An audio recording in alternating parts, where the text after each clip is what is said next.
Good morning students. आज हम political science का चैप्टर नंबर 3 का पार्ट नंबर 5 रीड करेंगे। वर्चस्व ढांचागत ताकत के अर्थ में। जो वर्चस्व हमने ऊपर पढ़ा था कि सैन्य शक्ति को जाहिर करने के लिए हमने वर्चस्व शब्द लिया था, जिसको अगर ध्रुवीय शब्द से भौतिकी शब्द से जोड़ें तो ये बात अच्छे से स्पष्ट नहीं होती है। वर्चस्व का दूसरा अर्थ पहले अर्थ से बहुत ही अलग है। इसका रिश्ता वैश्विक अर्थव्यवस्था की एक खास समझ से है।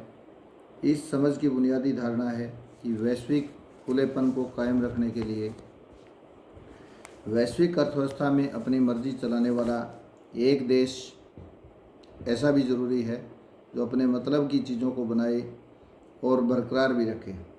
ऐसे देश के लिए ज़रूरी है कि उसके पास व्यवस्था कायम करने के लिए कायदों को लागू करने की क्षमता और इच्छा हो। साथ ही ज़रूरी है कि वह वैश्विक व्यवस्था को हर हालत में बनाए रखे।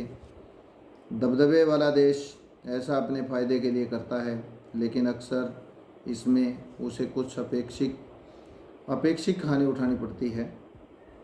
दूसरे प्रतियोगी जो देश हैं वो वैश्विक अर्थव्यवस्था के खुलेपन का फ़ायदा उठाते हैं, जबकि इस खुलेपन को कायम रखने के लिए उन्हें कोई खर्च नहीं करना पड़ता है किसी भी प्रकार का।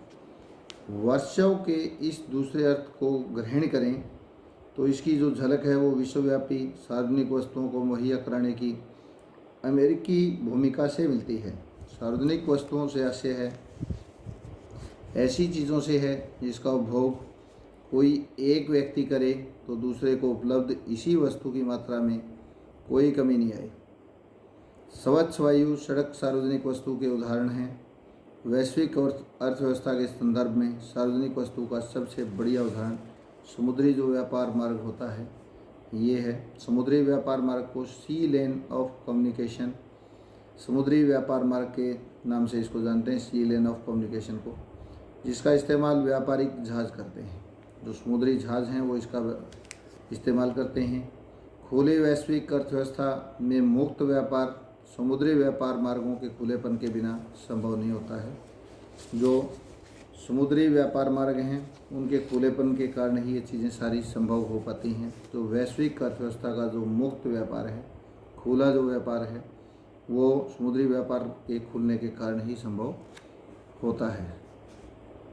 दबदबे वाला देश अपनी नौसेना की ताकत से समुद्री व्यापार मार्गों पर आवाजाही के नियम तय करता है और अंतर्राष्ट्रीय समुद्र में अबाध आवाजाही को सुनिश्चित करता है। दूसरे विश्व युद्ध के बाद ब्रिटिश नौसेना का जोर घट गया। अब यह भूमिका अमेरिकी नौसेना निभाती है, जिसकी उपस्थिति दुनिया के लगभग सभी महासागरों में है। वैश्विक सार्वजनिक वस्तु का एक और उदाहरण होता है इंटरनेट। जो वैश्विक सार्वजनिक वस्तु है, हर जगह इसका इस्तेमाल होता है। वैश्विक स्तर पर इसको हम कहते हैं इंटरनेट। हालांकि आज इंटरनेट के जरिए वर्ल्ड वाइड वेब जगत जोड़ता हुआ जाल है और इसका आभासी संसार साकार हो गया दिखता है। जो वर्ल्ड वाइड वेब है इसके ज़रिए पूरा इसका ये आभास हो रहा है कि पूरा संसार इससे साकार होता दिख गया है। लेकिन हमें ये नहीं भूलना चाहिए कि इंटरनेट अमेरिकी सैन्य अनुसंधान परियोजना का परिणाम है। यह परिणाम 1950 में शुरू हुआ था। आज भी इंटरनेट उपग्रहों के एक वैश्विक तंत्र पर निर्भर है और इनमें से अधिकांश उपग्रह अमेरिका के हैं। हम जानते हैं कि अमेरिका दुनिया के हर हिस्से, वैश्विक अर्थव्यवस्था के हर क्षेत्र, प्रौद्योगिकी के हर हलके में मौजूद है। विश्व की अर्थव्यवस्था में अमेरिका की 21% आबादी की हिस्सेदारी है। 21% अर्थव्यवस्था के अंदर अमेरिका की टोटल हिस्सेदारी 21% है। वैश्विक अर्थव्यवस्था के मामले में यदि विश्व के व्यापार में यूरोपीय संघ के अंदरूनी व्यापार को भी शामिल कर लें तो विश्व के कुल व्यापार में अमेरिका की लगभग 14% की हिस्सेदारी है। विश्व की अर्थव्यवस्था का जो सिस्टम है इसमें वैश्विक अर्थव्यवस्था एक भी क्षेत्र ऐसा नहीं है जिसमें कोई अमेरिका की कंपनी अग्रणी 3 कंपनियों में से एक नहीं हो। यानी हर जगह अमेरिकी कंपनियों का वर्चस्व आज भी दिखाई दे रहा है। ध्यान रहे कि अमेरिका की आर्थिक प्रबलता उसकी ढांचागत ताकत यानी वैश्विक अर्थव्यवस्था को एक खास शक्ल के ढालने की ताकत से जुड़ी हुई है। एक अर्थव्यवस्था को खास शक्ल देने का ऐसा सिस्टम तैयार किया जा रहा है। दूसरे विश्व युद्ध के बाद ब्रिटेन वुड्स प्रणाली कायम हुई थी। ब्रिटेन वुड्स प्रणाली अमेरिका द्वारा कायम यह प्रणाली आज भी विश्व की अर्थव्यवस्था की बुनियादी संरचना का काम कर रही है। हम इस तरह विश्व बैंक, अंतर्राष्ट्रीय मुद्रा कोष, विश्व व्यापार संगठन को अमेरिकी वर्चस्व का परिणाम मान सकते हैं। अमेरिका की ढांचागत ताकत का एक मानक उदाहरण MBA यानी मास्टर ऑफ बिजनेस एडमिनिस्ट्रेशन, जिसको हम MBA कहते हैं, की अकादमिक डिग्री है।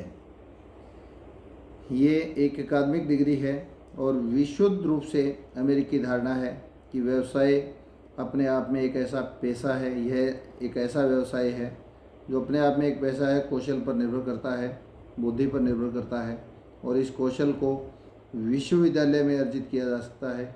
यूनिवर्सिटी ऑफ पेंसिल्वेनिया में व्हार्टन स्कूल के नाम से विश्व में पहला बिजनेस स्कूल खोला था।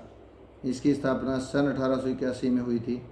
MBA की शुरुआती पाठ्यक्रम यानी 1900 से आरंभ हुआ था MBA का शुरुआती पाठ्यक्रम। इसकी जो मास्टर डिग्री है ये मास्टर ऑफ बिजनेस एडमिनिस्ट्रेशन के नाम से जानी जाती है MBA। इसमें पहला जो स्कूल 1900 के अंदर शुरुआती पाठ्यक्रम MBA की डिग्री शुरुआत हुई। अमेरिका से बाहर MBA के किसी पाठ्यक्रम की शुरुआत सन 1950 में ही जाकर हो सकी है। आज दुनिया में कोई देश ऐसा नहीं है जिसमें MBA को एक प्रतिष्ठित अकादमिक डिग्री का दर्जा न हासिल हो। हम इस बात से अपने दक्षिण अफ्रीकी दोस्त जाबू की याद आती है हमें।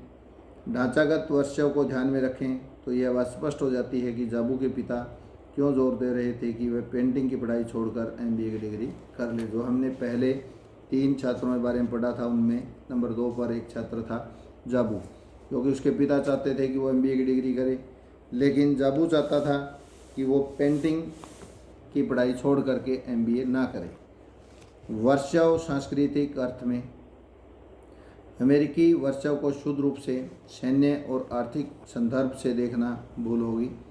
हमें अमेरिकी वर्चस्व पर विचारधारा या संस्कृति के संदर्भ में भी विचार करना चाहिए। वर्चस्व के इस तीसरे अर्थ का जो रिश्ता है वो सहमति गढ़ने की ताकत से है। यहाँ वर्चस्व का आशय है सामाजिक, राजनीतिक और खासकर विचारधारा के धरातल पर किसी वर्ग की बढ़त या दबदबा। कोई प्रभुत्वशाली वर्ग या देश अपने असर में रहने वालों को इस तरीके से सहमत कर सकता है कि वे दुनिया को उस नज़रिए से देखने लगे जिसमें प्रभुत्वशाली वर्ग या देश देखता है। इससे प्रभुत्वशाली की बढ़त और वर्चस्व कायम होता है। विश्व राजनीति के दायरे में वर्चस्व के इस शर्त को लागू करें तो स्पष्ट है कि प्रभुत्वशाली देश सिर्फ सैन्य शक्ति से काम नहीं लेता है, वह अपने प्रतिद्वंदी से और अपने से कमज़ोर देशों के व्यवहार बर्ताव को अपने मन माफिक बनाने के लिए विचारधारा से जुड़े साधनों का भी इस्तेमाल करता है। कमज़ोर देशों के व्यवहार बर्ताव को इस तरीके से प्रभावित किया जाता है कि उसमें सबसे ताकतवर देश का हित साधन हो, उसका प्राबल्य बना रहे। इस तरीके से प्रभुत्वशाली देश जोर ज़बरदस्ती और रजामंदी दोनों ही तरीक़ों से कमा लेता है। अक्सर रजामंदी का तरीका जोर ज़बरदस्ती से कायम नहीं ज़्यादा कारगर साबित होता है। जोर ज़बरदस्ती से कहीं ज़्यादा कायम होता है रजामंदी का तरीका। आज विश्व में अमेरिका का दबदबा सिर्फ सैन्य शक्ति और आर्थिक ताकत के बूते ही नहीं बल्कि अमेरिका की सांस्कृतिक मौजूदगी भी इसका एक कारण है। चाहे हम इस बात को माने या ना माने, लेकिन यह सच है कि आज अच्छे जीवन और व्यक्तिगत सफलता के बारे में जो धारणाएं पूरे विश्व में प्रचलित हैं, दुनिया के अधिकांश लोगों और समाजों के जो सपने हैं, वे सब 20वीं सदी के अमेरिका से प्रचलित व्यवहार बर्ताव के ही प्रतिबिंब हैं। अमेरिकी संस्कृति बड़ी लुभावनी है और इसी कारण सबसे ज़्यादा ताकतवर है। वर्चस्व का ये सांस्कृतिक पहलू है जहाँ जोर ज़बरदस्ती से नहीं बल्कि रजामंदी से बात मनवाई जाती है। समय गुजरने के साथ हम उसके इतने अभ्यस्त हो गए हैं कि हम इसे इतना ही सहज मानते हैं जितना अपने आसपास के पेड़, पक्षी या नदियों को।